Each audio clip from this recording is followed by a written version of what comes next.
there, mathematicians. Happy Monday. Hope you had a great weekend. We're going to dive right back into fractions today, talking about how can we decide if two fractions are equivalent. So before we begin with equivalent fractions, I want to make sure that we understand what the word equivalent means.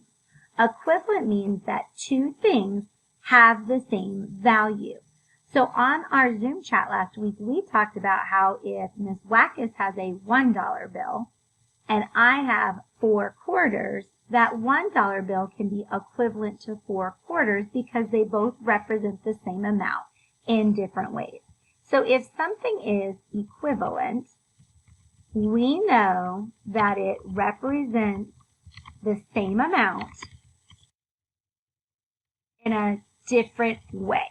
Okay, so we are going to be talking today about things being equivalent if they represent the same amount in a different way.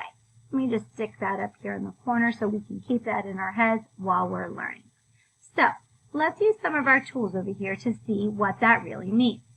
If I have this fraction bar, it represents one whole.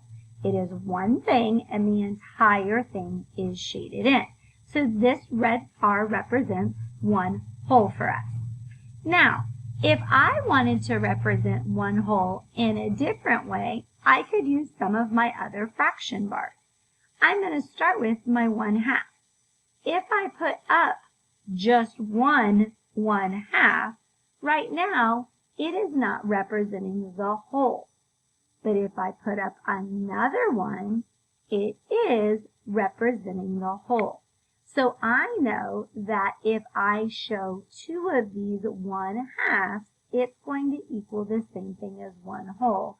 They would be equivalent. So I would definitely know that one whole is the same thing as 2 halves. One whole is the same thing as halves. So with that, let's see what else we can talk about. If I just have my 1/2, I wonder if I can use some of my other fraction strips to make something that would be equivalent. I'm going to go to my fourths. Let me see if 1/4 is equivalent to 1/2, meaning it's showing the same amount. When I put my model of 1/4 underneath 1/2, I can see that the two do not line up. They're not showing me the same amount. Well, let me get another 1/4. Oh, now look at that one. Here's my 1/2, 1/4, 1/4. Now they are matching up. So I would be able to tell another mathematician that 1/2 is equal to 2/4. If I have 1/2, that's the same as 2/4. They are showing the same amount. Okay, interesting.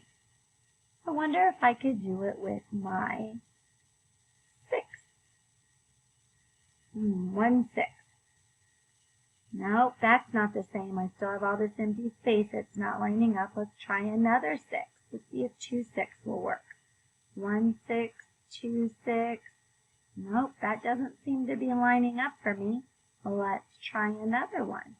1/6, 2/6. He disappeared. Put him back. 3/6. Didn't line up. Got to make sure that they connect correctly or they won't line up for me. There he goes. Oh, so when I look here, they start at the same, they end at the same. So 1/2 is the same as 2/4, and that's also the same as 3/6. I was able to line them all up the same. Interesting. 1/2, 2/4, 3/6. So what we're saying here is that 1/2 is the same or equivalent to 2/4, which is equivalent to 3/6. All of those are representing the same thing. I wonder if I could choose my thirds and try them. Let's try it. 1/3, still a little short. 2/3. 2/3. What happened there? 1/3 was too short, but 2/3 is too much. So 1/3 is not equivalent, and 2/3 is not equivalent.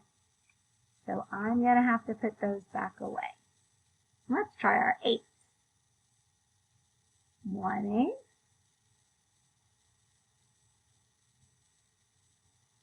I wonder why he's not lining up for me. 2/8. 3/8. 4/8. Scoot that guy over. Oh, so when I put 1/8, 2/8, 3/8, 4/8, that was also equivalent to 1/2. So all of these fractions here, boys and girls, even though they are different fractions, 1/2, 2/4, 3/6, and 4/8, they are all showing me the same amount because I can tell that from top to bottom they've lined up.